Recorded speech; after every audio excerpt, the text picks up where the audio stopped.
Galera, a gente gosta de comentar, né, que tudo no CM é encaixadinho, né? Que os produtores pensam em tudo com anos de existência. Com a pista em um filme levando a outro filme. Eu sempre costumo falar isso com você, não é verdade? Só que não dá pra pensar em tudo. Não dá, galera, não dá. E pra cobrir os erros desses caras, a Marvel mentiu pra você na cara dura e você nem notou. Muito arreado! Você não acredita? Eu vou te provar. Vamos lá.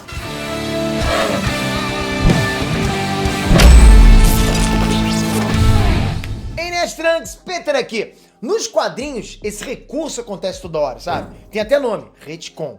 Retcon é o apelido que a galera deu pra continuidade retroativa. Assim, isso significa que um roteirista escreveu um negócio bacana lá atrás, virou canônico, outro roteirista chegou depois, teve uma ideia muito melhor e jogou fora a ideia anterior. Na DC, os caras inventam crise, reiniciam o universo, criam versões, etc. Na Marvel, tipo, fica por isso mesmo, é retcon. É, tá bom. Com 10 anos de UCM, mais de 20 filmes, é claro que os roteiristas do cinema também passaram a usar a ferramenta. Tiveram que fazer esse esquema também. Eles contam uma coisa pra você e vários filmes depois eles desmentem. Sabe? Tipo, não querem nem saber. Será que você percebeu isso? Será que você também foi enganado? Será que é só eu que fui enganado? Mas antes, não esquece, se inscreve no canal, galera. 8 milhões de inscritos, estamos chegando a 10 milhões. Maior canal nerd no mundo. Obrigado de coração por isso, por fazer parte disso tudo. 5 anos fazendo vídeo pra vocês, então pra mim é sempre legal poder pedir pra você se inscrever e saber que você tá fazendo parte disso tudo. Obrigado de coração, vamos continuar. Assim, nos quadrinhos, né, um dos casos mais famosos aí é o do Justiceiro. Nas origens dele, o cara era tipo um veterano de guerra do Vietnã. O tempo passou, não tem como mais ele ser um veterano lá do Vietnã, senão ele seria um velhinho. Então a continuidade da origem dele é alterada retroativamente. Acontece aí o que eu te falei do retcon. A gente viu o Justiceiro na Netflix com uma origem muito mais moderna, muito mais atual. Não era mais Vietnã, era outra guerra lá. No CM, a gente viu um caso claro de retcon acontecendo com o Loki. Quando o personagem apareceu pela primeira vez em Thor, ele era claramente um vilão. Ele queria o trono, ele não ligava pra vida do irmão, né? Ele não ligava pra ninguém. O cara, pô, tipo, era vilão que ele sempre foi. Mas o Tom Hiddleston fez um trabalho tão bom que a galera queria ver mais ele no futuro. Pô, o cara foi carismático, todo mundo gostou do ator, o cara, tipo, mitou. Pra mim, é talvez o melhor personagem de todo o CM, pra você ter noção. Ele foi o grande vilão do primeiro filme dos Vingadores. E assim, a popularidade do cara só foi crescendo. Com o tempo, a Marvel foi amenizando a personalidade dele. E em 2019, os caras chegaram a mudar o perfil dele no site oficial do CM. Como assim? Eu não sei. Segundo a nova descrição do Loki, ele não era vilão na Batalha de Nova York. Ele estava sendo influenciado e controlado pelo Thanos através da Joia da Mente. Tá entendendo o retconzinho ali bem suave? É uma explicação que faz sentido, mas a gente não viu nada disso no filme. Pode ver, pode rever, não tem isso no filme, acabou. É uma mentira que a Marvel contou depois. É um retcon pra atender a galera que curtiu o personagem. Tem que dar um jeito. Os caras pensaram, caramba, tá todo mundo gostando do Loki, o que a gente vai fazer? Ele não pode ser mais vilão. Aí inventaram isso aí. Agora eu entendi! Com a série do Loki chegando no Disney Plus, o pessoal da Marvel, né, tá certo, logicamente, em limpar a barra dele de vez. É muito difícil você querer ver uma série de um vilão, né? Pode funcionar, mas é complicado. Pra provar que os roteiristas não estavam muito certos ainda sobre o futuro do CM, é só lembrar que a Manopla do Infinito apareceu no cofre do Odin Thor.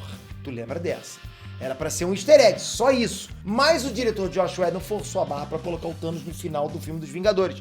Uma coisa levou a outra e a gente acabou tendo as joias do infinito e tudo mais aí, né? Concorda? Então, a Marvel inventou que a manopla do Odin era falsa, o que não faz o menor sentido. Não dá. Se a Hela conhecia a manopla e sabia que era falsa, então a manopla do Odin era velha pra caramba.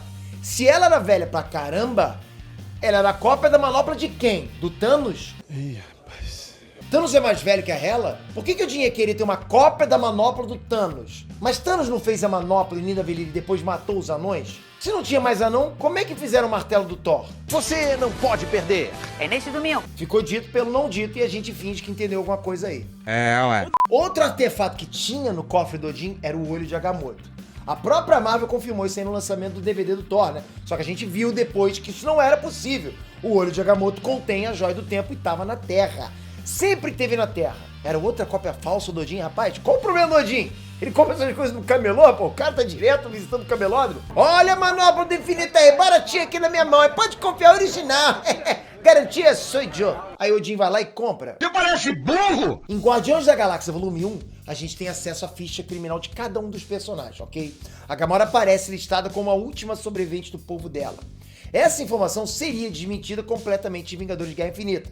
A gente viu que o Thanos matou só metade do povo dela e ainda afirmou que a outra metade prosperou depois que ela foi embora. E aí? Thanos mentiu? Não sei. Ou os roteiristas mentiram? É o retcon em ação de novo. Olha o retcon. Lembra que o Tony Stark tinha um fragmento de granada perto do coração que não podia ser removido senão ele morria? Hipótese alguma, não podia ser removido senão ele morria? Não lembro, né? Isso aconteceu no primeiro filme do Homem de Ferro e deu a carga dramática até do filme. Tony Stark tentou contornar isso lá com um reator no peito, lá no segundo filme. Mas o que resolveu mesmo foi tipo um bom cirurgião no terceiro filme. Quer dizer, né? Se um dos caras mais ricos do mundo tivesse ido num bom hospital desde o começo, não tinha esse drama todo. É verdade. Falando em Homem de Ferro 3, teve aquele lance todo com o mandarim. Ah, isso até dói um pouquinho, né? A gente foi trollado com força com aquele mandarim falso. Aquele foi mandarim, porra, não vou nem te falar de onde que ele veio. Que desagradável. Muita gente ficou possessa com aquele cara. O que a Marvel fez? Lançou um curta-metragem onde dava a entender que existia mesmo um mandarim e que ele não tinha gostado nada de que um atorzinho tinha imitado ele. 6 anos se passaram e cadê esse mandarim verdadeiro? Sumiu, ninguém sabe, ninguém viu. Nunca nem vi. Mas galera, Capitã Marvel é o filme campeão de retcon. Se liga, a Marvel arriscou muito, né, quando ela trouxe uma história que foi ambientada nos anos 90, com a participação do Nick Fury, principalmente. E tipo, deu ruim. O personagem já tinha falado pro Tony Stark que a humanidade tinha esbarrado em alienígenas quando Thor caiu na Terra. Era mentira, né? Conversa pra boi dormir. Não só a raça humana, como a SHIELD e o próprio Nick Fury já tinham esbarrado em alienígenas muito antes disso, né? Nos anos 90. Você sabe dessa. Não sabia. E quem poderia imaginar que o maior espião de todos os tempos ia perder a visão de um olho por conta de um arranhão de um gato? Pois é. O personagem já tinha explicado em Capitão América Soldado Invernal que ele tinha perdido um olho uma única vez em que ele confiou em alguém. Só que ele esqueceu de dizer que esse alguém era um gato alienígena. E o filme da Capitã Marvel também mostra, né, que o Nick Fury tirou o nome da Iniciativa Vingadores do apelido que a Carol Danvers tinha. Uma informação que nunca tinha aparecido antes no CM. Só que o ano ali era 1995 e a gente só veria os Vingadores reunidos em 2008. Ou seja, Nick Fury passou 13 anos da vida dele procurando gente com superpoderes. Tinha bem menos gente do que ele imaginava, ou então os roteiristas exageraram aí no calendário.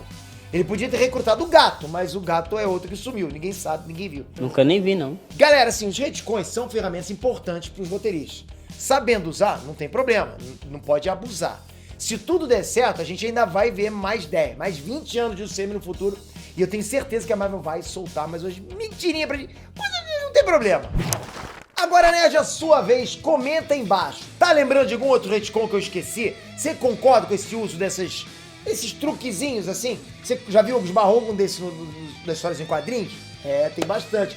Não esquece o joinha, clica aí embaixo pra dar aquela força e se inscreve no canal. Só você clicar aqui, ativa o sininho todo dia, incansavelmente. Preciso de você aqui para ajudar. Você não vai se arrepender. Te garanto que você vai manjar muita coisa que tá acontecendo nos quadrinhos, super-herói, tudo. Obrigado de coração, tamo junto, até a próxima. Fui!